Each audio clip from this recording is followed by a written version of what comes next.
All right, and we're live with Kaye. Welcome, Kaye. Hi. So, Kaye is the creative mind behind the fashion label AKA. AKA.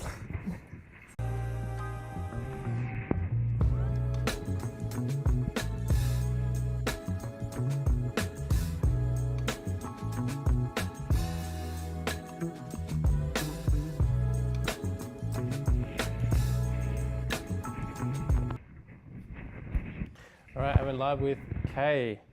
Welcome, Kaye. Thank you for having me. So, Kaye is the creative mind behind the fashion label AKA.ARTWEAR, a one-of-a-kind, sizeless and zero-waste brand that blends art with clothing in a way that turns heads and sparks conversations. Her designs have been worn by icons like Gwen Stefani, Kelis, and Lady Gaga. And in her 2024 collection, she made waves at Melbourne Fashion Week, selling out its first runway show. Beyond fashion, Kaye is known for her high-energy approach to creativity when she brings not only to her label but also to her work as a sales manager at Campaign Brief WA. With her brand commitment to diversity and sustainability, she's redefining the way we think about fashion. In this episode, we'll dive into her journey, inspirations, and the story behind AKA.ARTWEAR, how she's making waves in the industry, and where she's headed next. So I want to start off with your story. Like, how did you get into fashion? Where did you grow up? And that sort of thing. Okay, well, I grew up in Glasgow. I'm half Scottish, half Nigerian. So, I grew up in Glasgow with a very strong Scottish mother. She was white, my dad was black. And so she was just great, so she always told me I could do whatever I like, go wherever I like. So I always kind of had that in mind, even though there was a lot of adversity in that time, because I was the only black girl. My brother and I were the only black kids at our school. We were pushed into sport, all that normal stereotypical things you get. But yeah, so I grew up in Glasgow. Then I studied art, and then I went straight into graphic design. So I got a job at one of the biggest agencies in Glasgow, and then decided to get out of the UK, went travelling around the world with my then partner, then landed in Asia for 10 years, and then I'd had enough of there, so I landed myself in Perth. I came for a bit of a look-see, and 20 years ago, and I just thought, this is the place for me, because literally at that time, nothing was happening. I think there was hardly any small bars, but it was very clean and very quiet, and I think I needed that after 10 years and being in Asia. So with that in mind, I just was just like, oh my God, like what can I do here? And I just thought I could do everything. So that's kind of how I started. And then the Secret Walls, loads of art exhibitions, loads of art activations with various people. I just decided to start a fashion label, really because I couldn't find anything for me to wear here. There was nothing, like everyone wore the same.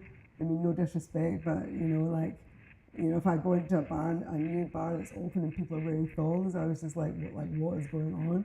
So I just kind of thought I'll start a fashion label, but I knew I had to be a little bit different from everyone else. When everyone was telling me do not start a fashion label, I was just like, let's just start a fashion label.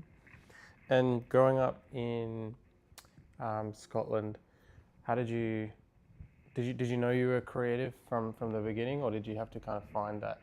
No, I think I knew. Like, I was very much a sporto growing up. That my brother and I were heavily pushed into sport. But yeah, I mean, I always drawing. I was always like being creative. Like sport was probably my main thing. I would do something. I was good at it. My brother and I were What like sport? that. Every sport. Honestly, my brother and I have got medals for table tennis, cycling, I played hockey at Wembley, netball. We were pushed into everything because I think genetically we were pretty always good at stuff. But I always loved art, because I just loved to be able to express myself in some way. But it was so weird, because at the same time, I felt like I didn't really want to stand out more than I already did. Being coloured. So it was, even from a young age, even though I knew I was different, because my mum brought me up to be like, you're different, do not try and be anything else. But when you're a young girl growing up, you know, like you kind of want to mold in a little bit. But I did know I was different. I won an art prize one year at school, and I had to go get this book in Glasgow, this brilliant bookshop. And instead of buying a book about art, I bought British Vogue. And because I think so, I always kind of think I liked it, but I never even considered studying it. It's so strange. Yeah. And after, like when you went to, you lived in Indonesia, right? Yeah, I lived in Jakarta. I came here from living in Jakarta for 4 years. So why did you go to Jakarta? My partner at the time was an engineer, so we lived in Thailand, Singapore, Philippines, then Indonesia. I was a graphic designer, so I just kind of I worked for some of the best agencies in Asia. Sometimes I was the first foreigner they'd ever employed. I think also because I look a little bit different and I've got a little bit of chutzpah. And so, so I always worked. And then, of course, I was always into fitness. So I was already teaching like RPM and stuff. And so then I started working for Les Mills because they were opening clubs all over Asia. And at that point, I was teaching body pump, body combat, RPM, all of the disciplines. And so then I became a master trainer in body pump and cycling because I loved it. But I think it all comes under the umbrella of trying to find my outlet where I really wanted to be in life. You know, it was all part of my journey, I think, yeah. And what was it like studying graphic design in Indonesia, in Jakarta? In Jakarta, I actually ran the expat magazine called Wine and Dine. Yeah. So it was great, you know, my clients were like Häagen-Dazs, BMW, the Four Seasons. And so I was still able to be creative there in the way that we shot everything. And also when I worked for Les Mills, the guy I taught body combat with, we actually bought out our own body combat range. And it was just so funny. Everyone in there'd be over like 150 people in our class, they'd all be wearing like our body combat range. So I guess when I look back, that's kind of the start of me like maybe dabbling a little bit in fashion, you know. But yeah, I was always a graphic designer first. And what was it like experiencing the culture in Jakarta for the first time? Was it new and exciting, or was it a bit like you had to get used to it? What was different about it? Well, I was very lucky because obviously I lived in the Philippines before that, and I'd like been in Hong Kong, Singapore. So, I mean, I was used to it being different. But what I did in Indonesia was I learned to speak Bahasa, so that was great, and so that allowed me to really like broaden my scope of the people and the culture there. But you know, it was great. And it was like everywhere else in Asia. Like I stand out like a sore thumb because you know no one really looks like me, and so there was always kind of like there was just never anywhere to hide. But you know everyone's so kind, and I'm a kind person, so I really embrace the curiosity of people, you know, because I'm a curious person myself. So yeah, it was very cool. But still got loads of friends there. And what kind of did you take away any elements of the culture and kind of use it in your work or use it in your daily life or anything like that? I don't think I really translated anything I brought, because really when I came here after a momentous breakup, I was at that stage where I really wanted, in my mind, I wanted something new, something fresh. I wanted to go somewhere I had never been before. Like I think I really wanted to leave that part of my life behind. You know, I was 35, you know, I had worked hard all my life. I'd lived all over the world. And so I came to Perth, and it was just like, I mean, when I landed here, I really could not even believe that was the international airport. I couldn't believe that literally that I landed there and that was it. It was just such a shock. And because I never really knew that much about WA. You know, my friend had married a guy from here, but she lived in Jakarta. I knew her, she lived in the Philippines. And I was just like, what is this place? You know, but so I did leave a little bit of that culture behind, but I knew I still wanted to be close to Asia, you know, because I just loved the idea, and I love the people, because people are just trying to get past in their daily lives with so much adversity thrown at them. So I kind of love that, and I still wanted to be around the Indian Ocean. So Perth was it for me. So Perth is like, it's kind of close enough to Asia, but it's still kind of this isolated city. Yeah. where I suppose the benefits of being a creative in Perth is you can have that time to find yourself a bit more. Sure, yeah, that's right. Things like that. Yeah, yeah.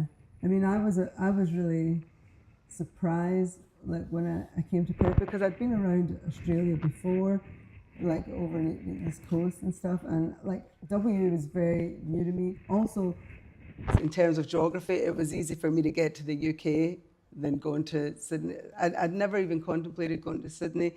Like Melbourne was too much like Glasgow, and Sydney I was just like, you know, I might as well go to New York, you know. But when I came to Perth and I saw the beaches, and I guess it was a great place for me to come and reset and allow me to open my mind creatively, because I just felt a lot of stuff wasn't getting done, wasn't happening here. So I really came to W thinking like literally I could do anything here. You know, it was like a blank canvas, and I think that's what I needed at that time.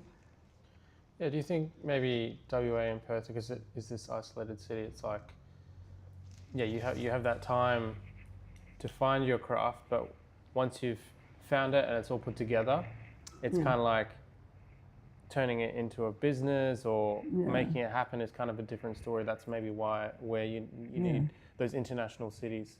So to find yourself and your brand, it's a good place. But then to maybe get it out to the world, it's a bit, we're a bit isolated. Look, I totally understand what you're saying, because it is very isolated, and I love taking risks, so you take a risk, but I do have the attitude of you can't fail trying. So I was just always like how can you not do this? Like how can you not try this? So I had that attitude, and I have it in everything I do. You know what I mean? I never think, what if it doesn't work? Because I wouldn't do it if I thought it wasn't going to work. If I had that one thought, I would just be like, well, let's move on. But I guess starting WA, as much as WA is very remote and it has its own ways, its own style, whatever, and stuff like that, I did find that probably because I looked a little bit different and I worked in advertising, it was probably easy for me to slide in to a really social creative forum. But outside of that, I think you're right, it is a bit of a struggle, because it's how can you change the way people think when they live so far away from everything else? Do you know what I mean? Like when I first came here, one of my first thoughts was, where are all the black people? I can remember working at a certain big company, just freelancing, and I was just like, where is everyone? I would go into a really busy bar, and I'd just be like, where is everyone? So it was a real eye-opener for me, because when I chose to come to Perth, I just had this idea that it was going to be, I'd been to Melbourne and Sydney and all down the East Coast. I thought it was going to be a little bit like that, but when I went for a run on my third night here and I couldn't get a pint of milk, I knew I was in trouble. Nothing was open. Oh, really? I was just like, what? And then there was roller shutters down, and I was just like, what is this place? It was just like, I'd never experienced anything like that. It was just such an eye-opener for me. Did you get answers to those questions after living here? I did. I did after a while, when I realised that everything was shortened as well. Subiaco for it. And then I was happy no one could shorten my name, right? It was like Kaye. But yeah, so everything was different from what I just assumed it would be like, But there was some shocking things, I was just like, gay marriage. I'm just like, why is that not here? Just things like that when that happened. And, so I guess I was just a little bit surprised at some of the things I was seeing and witnessing. But instead of backing off, I'm always a person that wants to roll up their sleeves and dive in and find out why, and then kind of make a little bit of a change if I can, So, so WA, a bit of a challenge, and still is. Do you love the challenge of WA? I love it. I thrive on challenge. That's my thing. If there's something, if someone, like the other day, someone put on Instagram, these are the colours for 2025, and I wrote back saying, no, they're not, because the colours for 2025 are the colours I choose. I'm just like everyone's so conditioned in their way of thinking, and I question that all the time. I'm like, who decided that? I didn't decide that. Yeah, I think that's an important part of being creative is like questioning everything, challenging everything, challenging everything. Because just because it's there doesn't mean say it's right. You know, like clothes. That's why in AKA I don't have sizes, because I'm like, who decided that number? You know, because I just felt when I look back in my life, I mean, I know what my body was like, right? Because I'm half Scottish, half Nigerian, but I grew up surrounded by friends, women, everyone that really was just like, oh, I used to be a size 10, I used to be a size... No one was happy with their body because someone else dictated a system.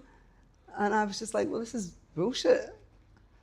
So I was just like, let's not have any numbers on our clothes, you know, see what happens. So you've kind of, the concept of challenging society ties into AKA artwear. Yeah. So you can kind of create your own... Everything. And if I do have anything that is remotely like a little bit smaller or a little bit bigger, I like, say, for instance, if I do have a medium, a small, medium or large, which I never do, right, because I'm zero waste, I use every part of the fabric, and if it fits you, it fits you. But if I do, I call them after Scottish queens. So the biggest size would be Mary Queen of Scots. So I always get around it in a way that's not going to be like make people feel a certain way. Do you know what I mean? So I'm just like, why numbers? Let's call them after Scottish queens, and it makes people smile. So Yeah, so that allows me to be creative as well. You know. I think your brand should be a reflection of you, and like your values and everything will tie into the fashion label. But how did AKA start? Like, were you like, okay, I'm going to come up with a fashion brand, or did it just happen naturally? Well, I was already, in 2014, I brought Secret Walls, which is a global street art barrels, which started in London a few years before. So I brought it to Australia, and it was massive. People already followed it. And I guess that's what really got me back into art in a way. So I started that. That kind of took me all over Australia. And even with that, you know, it would be on 2 huge walls, 2 teams would battle, there'd be 3 judges. It was 90 minutes, black and white, like on these huge big walls or boards.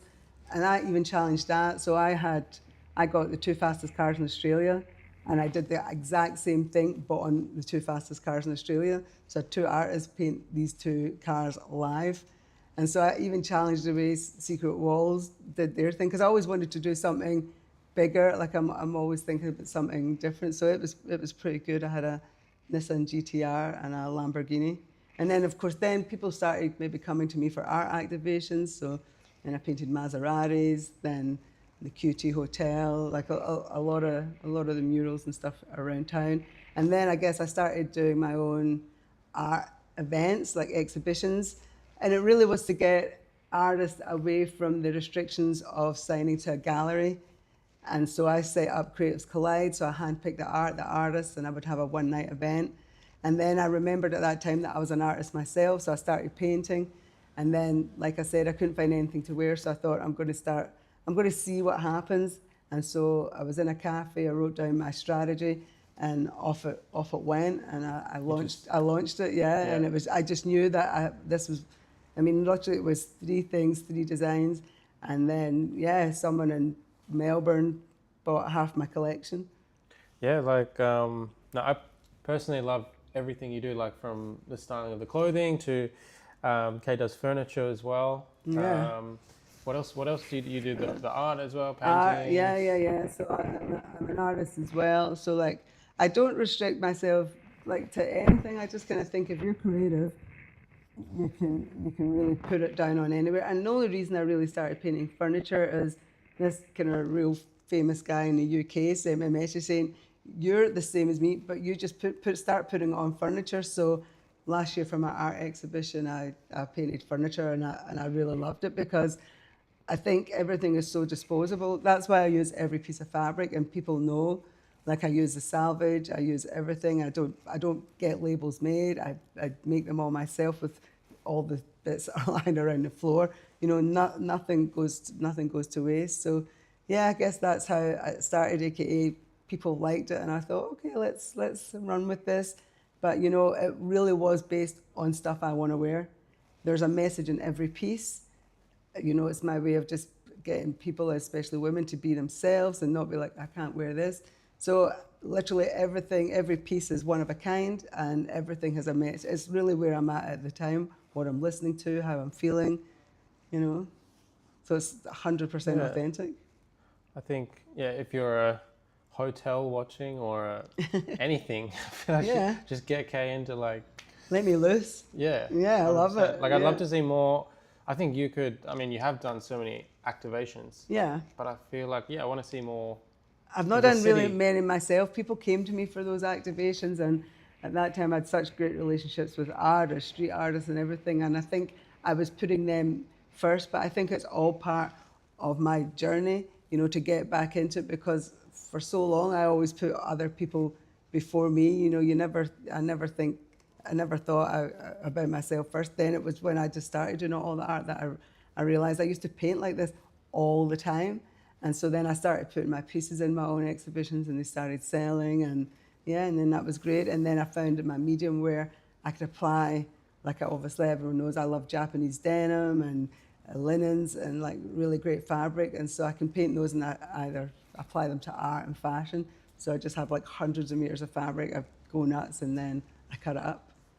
I think what would be cool is like, you know, when you're driving and you see those big murals, Yeah. but a lot of the time they're kind of boring murals in Perth. Like they don't really, No one notices anymore. they don't diversify the artists that they're choosing, or so I think you like, hopefully one day I want to see like a huge I would love mural. to go lose in a wall. And I think I really do think that's the problem with Perth being so remote and isolated, because like in 2014 when I started Secret Walls, it was huge then. People were paying a lot of money for murals and people were getting right into it. But unfortunately the councils, like I was on a certain art board where I questioned everyone's qualification, and I questioned how they select the artists for the jobs.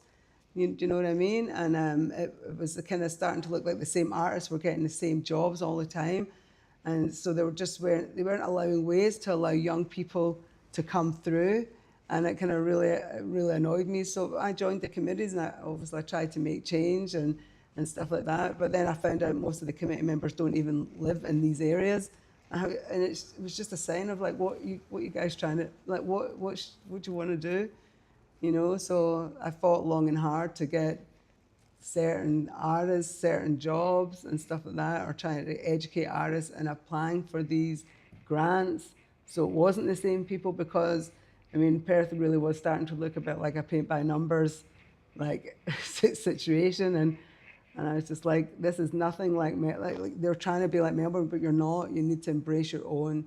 Because I'm Scottish, right? If we had a sign saying, like I saw this sign saying we have coffee like Melbourne, can you imagine in Scotland if someone said that, there'd be a war, you know? So it was all really part of getting WA to chat, to really back themselves, you know, and the creative process, like just be a bit more daring.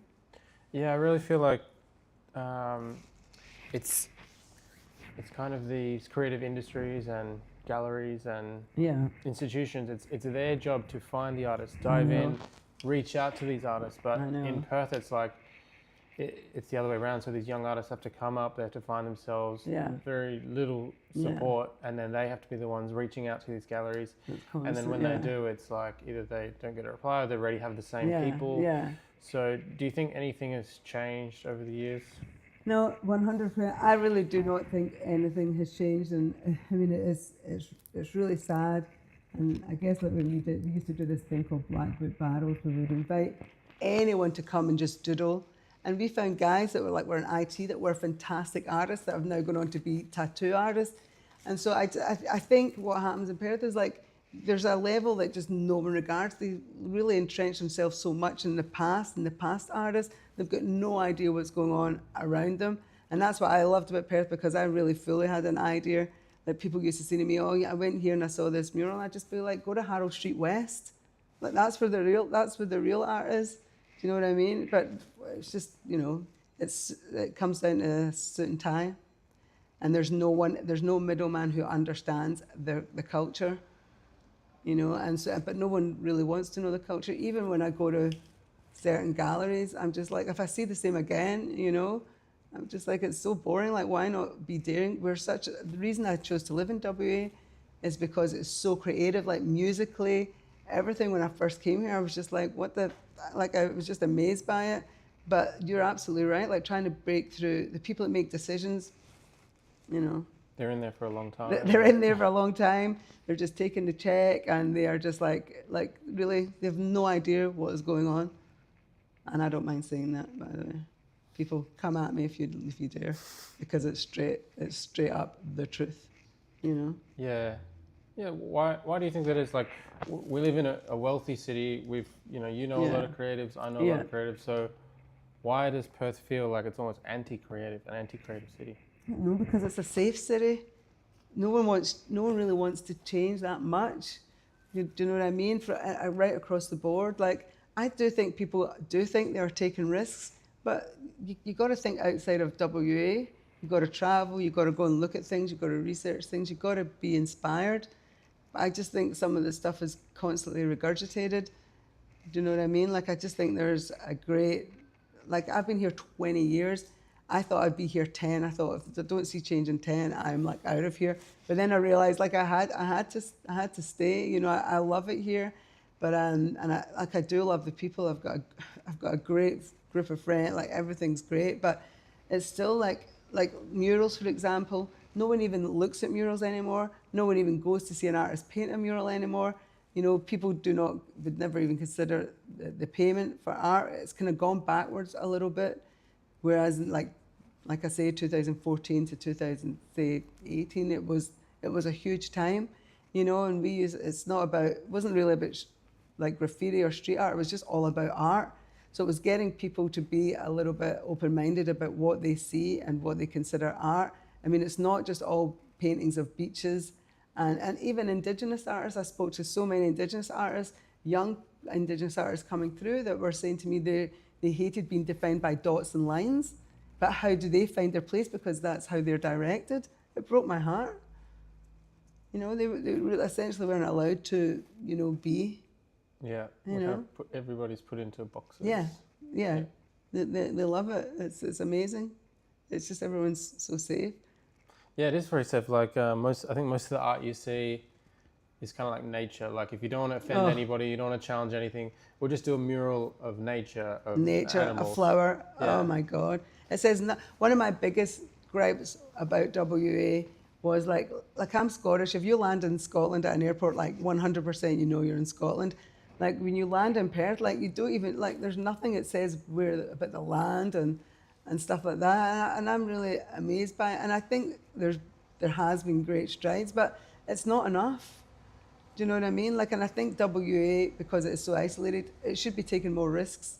But then I'm also amazed that, like, honestly, the infrastructure of WA, I couldn't believe it even when I came here, and it really still hasn't even gotten any better. So, like, some of the decisions people have made, like that whole area, the Horseshoe Bridge, I'm like, who said yes to that big, like, brass box? Like, I mean, who said yes to that? I'm just amazed. Yeah, it's just the whole design of it. So I think one of the reasons, like, from the beginning, I think Perth just didn't embrace design at all. Yeah. Like, it's almost like from the beginning, like, where it was kind of, people came here for mining or money. Yeah. And maybe that's lifestyle. People come here to work in the mining industry, oil and gas industry.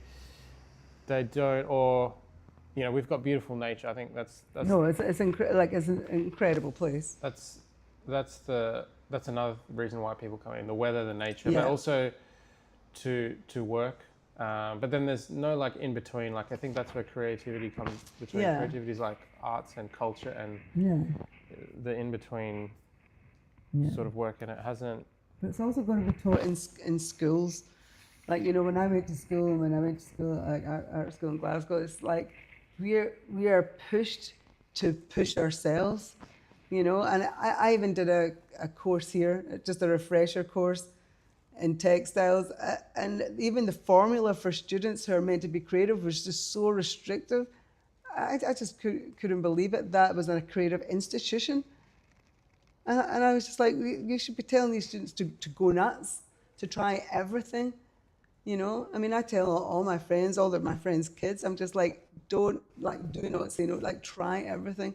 Like AKA, I mix everything. People ask me, what is on that dress? I'm like, I don't know, there's 11 different processes, but it ranges from like mud to like ink to chalk. And then some of my stuff, like you can see, I made a big dress out of a Bunnings drop sheet, you know, and like stuff like that. So I think it's here because Perth is, or W is a very creative place, but it's hidden, it's kind of cloaked. It's like no one wants to step away from the norm. So say you are like, you want to do, say, a commercial, TV, radio, anything creative, and I see it, and, you know, I'm just like, be daring, just try and be daring, because if you're in a position like that, then it's up to you to show the client or whatever another way, you know, or it's just going to be the same the whole time. Yeah, I think, yeah, you see here in Perth, you see a lot of, you know, repetition or people maybe copying other people and not trying to discover themselves and create something new. And what I love about your work is everything is different. Like Everything's different. There's not a copy and paste. Everything is as unique as the person that buys it. Like a one of one. Everything is one of a kind. And so, because like landfill was a big problem for me, because the way people shop in Perth, like how many white t-shirts does one guy need? Do you know what I mean? I'm just like, how many pairs of tight black jeans do you need? And so I was just looking at the way people shop, and then I realized myself when I opened my wardrobe that I did have a wardrobe full of stuff I didn't even really need, or stuff I'd forgotten I bought, because you're just taught to go out, do a bit of shopping, and then I just thought I just got to stop. I got to stop it, because the landfill situation was a real problem for me. And so I guess with AKA, I'm just trying to get people to consider how they shop. I mean, as well as shopping local, but just think a little bit more about having like a more one of a kind, or a more of a connection with the person who made it, who can make it more about you and stuff like that, even if it is just a white t-shirt. Do you know what I mean? Because then people just toss that stuff, and it's just like, I'm like, it's just annoys me, because people know about it, but they just don't, they ignore it. Yeah. So do you think this could, like, would you grow this at scale? Like, how big, or is it's not really about that? Like, is this a full-time thing, or? It's not about that. It really is not about that for me. Like, I mean, I've done loads of things in my life, you know, like I love, like, maybe reinvent myself, but it's not that I get bored really easy, but if something sparks my imagination, like I'll do it. Like AKA, I could move on from AKA like next week if something, because I do think this is just a part of my journey. Do you know what I mean? It could totally be something else, but yeah. I mean, it's good. It's good, but I don't know. We'll see what happens. But I do like the idea that everything is as unique as the person who purchased it. You know, because then I don't want to be huge. You know, I try and keep everything here. My seamstresses are here. I'm here. I hand paint everything here. I try and get all my fabric. Like, I love good fabric. That's because it has to take all the crap I throw at it. But I think, I mean, I'm big enough. I've got stockists all over the world. You know, I've got clients like globally. Everyone thinks I'm in LA. You know, and I'm just like, no, I'm in WA. No one knows knows where I am. But it's really good. But I mean, I rep WA, but it'd be really nice if WA repped labels like myself. Yeah. Do you know what I mean? Exactly. Like we just don't get rep. People oversee it. Like, you know, I'm sitting here. You know, I've just made for 3 people for Fashion Festival, 3 big names, and you know, I can go into certain shops and everything's like printed in China. Everything's mass produced, and I'm just like, you know, this is happening right under your nose.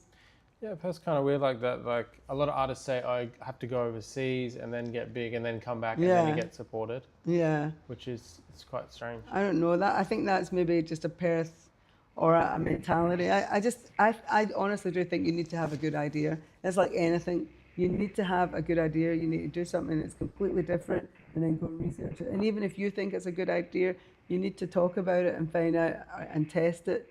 You know what I mean? Yeah. Because like I see people like shops closing all the time. Like I knew there's no way I would have bricks and mortars. Sometimes I'll do a pop-up, but you just need to have a really good strategy, I think, because everything's online now. Like I do everything through my Instagram, everything, and all those people that like find me. But you know, I'm a graphic designer. I'm anal about how I post and what I post and the times I post, but I do everything myself. You know, I need to learn to like hand things off a little bit now because I am getting much busier. And where are you stocked around the world? I'm stocked in the UK. I'm stocked in Japan. I'm stocked in Melbourne. Like I might stock in. I might stock in New York, but I don't really want to stock. I'm very fussy about where I put my stuff because it is wearable art. You know, I have handmade it and it has been painted, you know, and so, and to be honest, I really don't need it, you know, like I've got such good relationships with all my clients. So what I do is you can't really see behind me, but I am getting ready for my autumn winter 25. So I'm sewing and painting a lot, but you know, I have FaceTime meetings the first Saturday with my clients all over the world. So sometimes I'll have 11 meetings and stuff like that, you know, because people, the way I structured AKA is like, once you buy one piece, you know, you'll want more. So I've got clients that only wear AKA now. So I have meetings with them every month or every 2 months, you know, so it's how have done my business. I don't want to be huge, you know, I just want to do my thing. And if people like it, they like it. Is it like a full-time like job? Because you're working at the campaign brief as so well. I run Campaign Brief WA and Asia. But that's for me like I'm ultimately a businesswoman at the end of the day. You know, I'm not going to just go straight into fashion and art. Although I think both would be much better if I did put all my energy into that. But for the sort of person I am, is I need many things.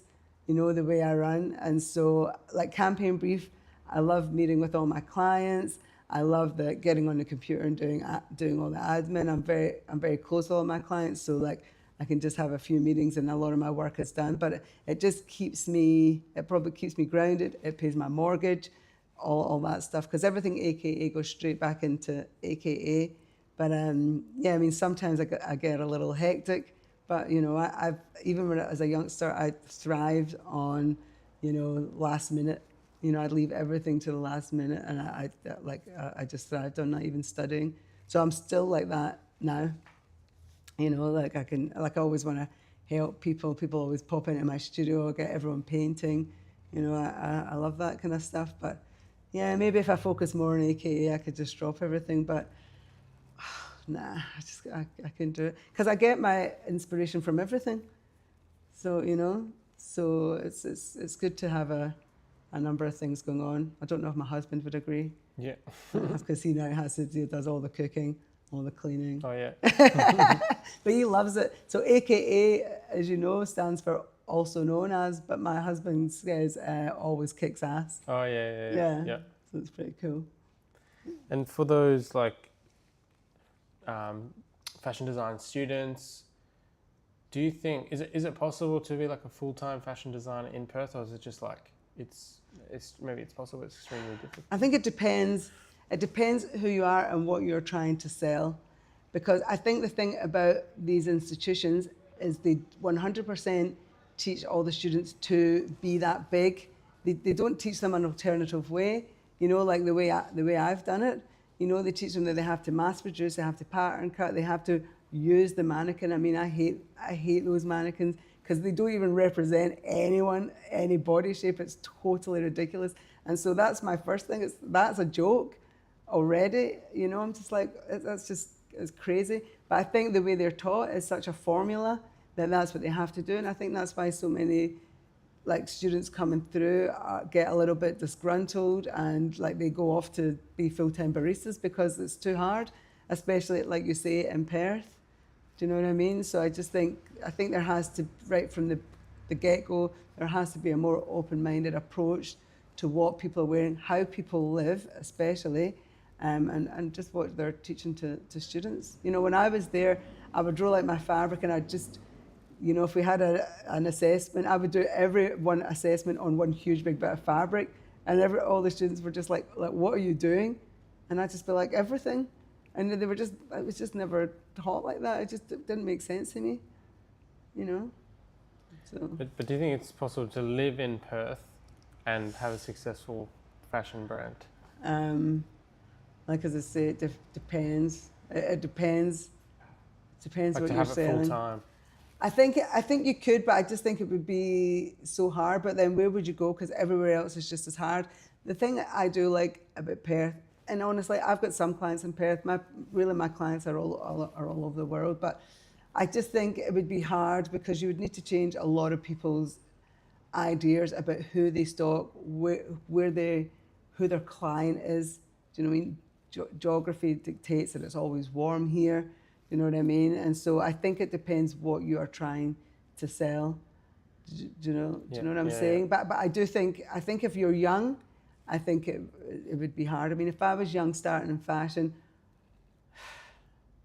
to be honest, these days everything can be online. I mean, I do everything through my Instagram, and you can sell anywhere. But I think Perth would be really hard. If I was young coming into this industry, it would be an uphill climb, unless, which is probably always the case, your dad owns a company or your dad's friend's daughter started a business, because that really is how a lot of it goes down in Perth. The nepotism is at an all-time high. Yeah. Do you know what I mean? It's who you know, the same in the galleries. It's always the same like that. So that's how I think Perth runs a lot of the time. Yeah. Do you know what Is that why you kind of recommend people to not sign to a gallery in Perth?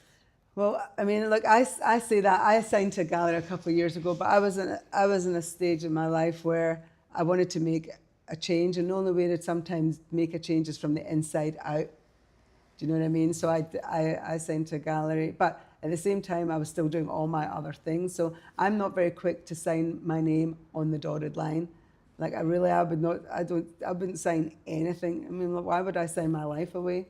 You know, even shops in Perth have asked to stock AKA, and they're like, "This is how much commission we want to take." And I'm like, "Are you out of your mind?" I'm like, "What are you doing?" I'm just like, I'm just like that. I would rather just say no. But I'm a grown woman, where I just feel like a lot of people are so keen to get in there that they kind of sell their souls, and that like people say they want a seat at the table. I'm just like that. What table? I'm like that. Make your own. Because I do think Perth is a sort of place that you can do it, but you need to have the drive to do it. Because or you need to not care. You need to just move on and go somewhere else. Because I don't try to break into WA fashion, not a chance. I've seen it, and I know the people in it. The people in it don't even come anywhere near me, because I'm not in those old school cliques. I didn't study fashion, but yeah, what do I need? I don't need that stuff. All I need is a good idea, because if I was going to do it and try and go that route, there's just no way I would have succeeded. Do you know any full-time artists in Perth that don't have another job? They're just pure artists. Yeah, I mean there are. I don't know many, because every artist I've ever come across, I'm like, go and get a job, because unless you're like, I would say go. I don't really know any that don't have a job, and some people that do.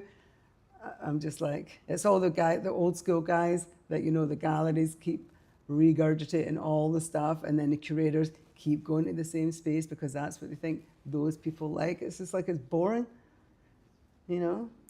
So people should take risks a little bit more. That's why I started Creators Collide. I just handpicked all these artists, and, I did my research, had a big client base, and I was just like, screw you guys, sit back and watch.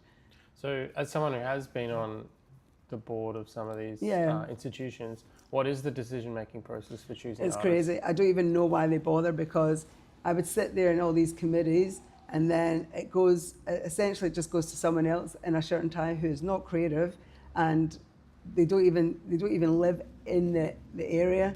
So it's almost like it's something that they have to do. Do you know what I mean? You have to have these committees, but really that's not the decision. I applied to do an artwork in a certain place, and they don't even get back to you to say no. Now I had you can imagine, I had everything sorted out, right? Everything I needed to do, I was ready to go. And so then I contacted the actual place, because I used to be on the art board there, and I said, well, why aren't you workshopping it? Why can't I work with the people? Why are you just saying no to all of us? you know, without anything. Why aren't you helping us? Like some of the big murals, Finton McGee mural, for example. I'm like, why aren't you why didn't you workshop that? Like, you know, when Adnate came over, you know, I was with him the night before. I was just like, get some young people to go and help you, because only a handful of artists in Australia can paint to that scale, you know. And so he did, but you know, the city of whatever just don't think of that stuff. Because here in WA, there is a large pool of money for grants, but Yeah. Do you think that benefits artists? Do you want to know? I'll tell you the thing about artists and grants. Artists very seldom even open their emails. And honestly, when I was on the board, I used to say there has to be another way, an easier way to be more inclusive of artists, because artists are artists. They don't like to talk about money. They don't want to fill in a grant. Like it puts them off. And that's why I said earlier, it's the same people that are getting all the grants and getting all the walls, and so it all looks the same. There has to be a better approach to becoming more inclusive and diverse in that way. Like, look, I could apply for so many grants, but even me, I can't be bothered. I just do it all myself. And so there's that thing that we're massively missing out. There's got to be a better way to connect to, especially artists, fashion designers, anyone creative coming through the ranks. You know, because for me, I look at W and I'm just like, is this really it? Where deep down I know there's much more, but it's just it's connecting the two. Because I used to like go to like loads of artists and people would send me, well, you should apply for this grant. And I would open it up and I'd just be like, dude, I don't even have time. I'm like, what? And so there is a problem. I feel the same way, yeah. Do you think the same? Yeah. Even as a young graphic designer, it's difficult. I'm just like, I've tried, and then I just start, and I'm just like, how would I just make the thing? How I would know. I just? Why don't you just call me? Let's have a chat. Let's show you my work. Yeah. Because I'm like, it takes so long to apply for the grant, and sometimes you would lose that inspiration anyway. So how about like? And then there's anxiety waiting to hear every day, and then like you don't get it, and like the amount of times artists get. And you don't get anything back. Denied, you don't get anything back. There's no feedback. There's nothing. There's nothing to nurture. There's absolutely nothing that's nurturing creatives coming through. Like even at campaign, obviously there's ad school and stuff like that. There's loads of different ways, but there's got to be a way or a system that young people coming through are allowed to really have creative freedom. Like even in the fashion industry, I know what it's like. It's all the favorite people are getting all the favorite things. Do you know what I mean? I see it all the time. It's just like, and even when it's shit, I'm just like, you're kidding, right? But it's just like, because they know that person or they're the favorite.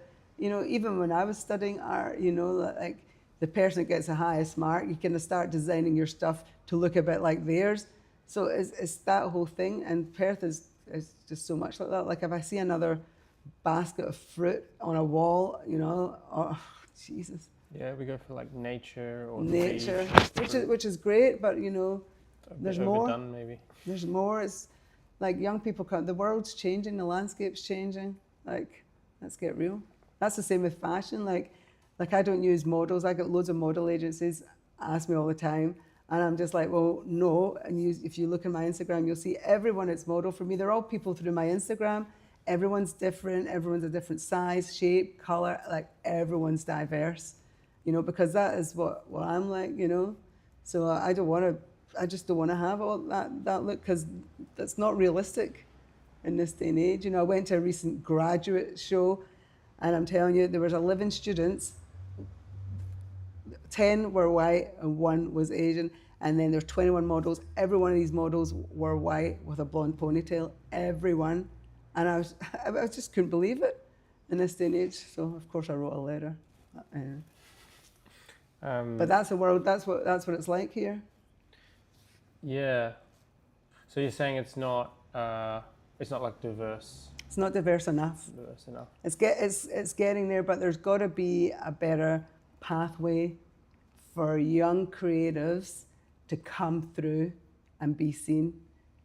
Because it's here. Like Perth has it. Like it's so cool. We've got so much talent. I think it's like the people who are running the creative scene, they don't care enough to be like about the young artists who are like, let's reach out, let me check Instagram, let me check the hashtags, no one's let me check the Digital Creators Podcast, who's on there.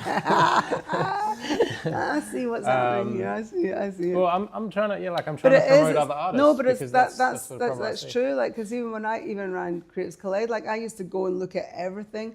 I went to loads of exhibitions. There was one year I had a message. It was from Daniel Ricciardo, and he was looking for a piece for his sister's birthday. And I'd met him because I did some work with carsales.com, and so I went and I scouted all these crazy little exhibitions so I could find something that was totally different. And I found this one artist miles away down south, and and she couldn't believe it. Yeah, because you cared enough to. I cared enough, to look. I want to look because I know it's here, it's great, and so I chose her piece, and it went to Daniel Ricciardo's sister. Because I think that they just want to, tick the box that it's done. They don't want to really care enough to find an artist. Exactly, like the murals you see around town. Like, I mean, I'm not going to say any names, but I'm just like, really? It's depressing. Oh my God. I'm just like, what? Because everything's sort of watered down, they can't offend anybody, they can't do this, just like stand for something and just have a mural. Yeah, I mean, and listen, it doesn't need to be, doesn't need to be as if you're like trying to be different or trying to be, but I think there's got to be a chance where you let people be, young people or across, because I look at a lot of grants, right? Just going back to the grants, and I looked at one, and it was a big one, and I looked through it, and there was absolutely nothing to do with fashion. It said nothing about fashion, and I was just like, why is there nothing to do with fashion here? Like, I've got a wearable art fashion label, which is global, by the way, but there was nothing, which meant I couldn't apply for it, but there was photography, there was like art, there was like all these other things, and I was just like, this is a bit bizarre, But then again, you get people that ask you to do stuff, but then are too scared to really get you in. I've been asked to do a lot of stuff, and I'm just like, okay, well, if I do it, what's going to come of it? And they're just like, well, I don't know. We'll just get that shitty person in because they're just, that's what they know. Art's not art and being creative is not about that. It is about taking risks and showing people what else is happening in the world, having different perspectives and stuff like that. But it's like it's an expression. Yeah, you want to see growth, saying something and owning yeah, exactly. The stuff we met in Perth it's like whether it's a mural or a sculpture, it's like let's just try to say as little as possible so we don't offend anyone. We do the job. I know. And then it just ends up looking boring. And like I say, like even murals today, like nobody even goes to see artists painting anymore. People walk past that stuff all the time. No one even notices it. But tell me about Lady Gaga. She wore... Well, this is the thing with Lady Gaga, like a lot, like Kelis came to me direct, which was pretty amazing, as did Tyga, but then with Lady Gaga, it was their reps that came to me. So I don't even know, I make stuff, and I can remember she calls all her followers monsters. I painted this huge big bit of fabric and wrote monsters. It was like 15 layers of paint, and then off it went, and then I was just asking for pictures, and then I got this like tiny little picture of her in a crowd somewhere, and I was just like, and so then that was like right at the start, and so I kind of thought, oh, this isn't great. But then, I've had great experiences like Kelis, like she was great. She came through my Instagram. I didn't believe it, but I'd already made stuff for her. She's got an official DJ in London, so I'd already made for her. And then the same with Perry Farrell, like I dressed him with his Smashing, when he went on tour, we did his Jane's Addiction tour with Smashing Pumpkins. And then of course last year when I was in Melbourne, through my Instagram, Travis Barker and Kourtney Kardashian. So I had a meeting with them, and so that's all been great. I've not had time to do stuff like them. I've got all the information, but I've got to make them two big bomber jackets, too big, but I've just not had time. But I've got all the information because I sent them my idea, and it was great. But it was great, meeting them. Like, they were just so nice. Good. So even if you're in one of the most isolated cities in the world, you're going through social media, creating and sharing your work. It's good. Like, I just made for someone a big dress for the Taiwanese Film Festival. Of course, Alok was here a couple of weeks ago. He's on a world tour, so I made for him. So that was good. I just made for someone like I made it for a few people for Fashion Week, which is happening now. It's amazing. So that's been pretty good. So I'll have 3 kind of high profile people wearing AKA. So that's kind of so nice. cool to hear like a Perth artist. Yeah, just global. Going global. So Yeah, it's very pretty inspiring. good. I know I'm lucky. I feel very lucky. But that's probably all we got time for. Thank you so much, Kaye, for coming Awesome. on. Well, I hope you could understand my Scottish accent. Of course. And it was amazing to hear your story and about your brand. And where can people find out about you, connect with you? Through Insta is my best way. So at AKA.ARTWEAR, I'm getting ready to launch my autumn winter, probably the beginning of April and May. Then I'll also have my pop-up shop, April and May in Northbridge. But just hit me up on AKA.ARTWEAR. Any questions, come in my studio, have a paint. You're open for DMs, people asking questions? DM me, I love it. I love the chat, it's great. And then you can come, you can have a paint. I'll be doing workshops and during winter as well, which is because people keep asking me to do workshops. So just hit me up at AKA.ARTWEAR or Kaye Guthrie-Adonis. That's kind of generally my art page. But yeah, find me, DM me.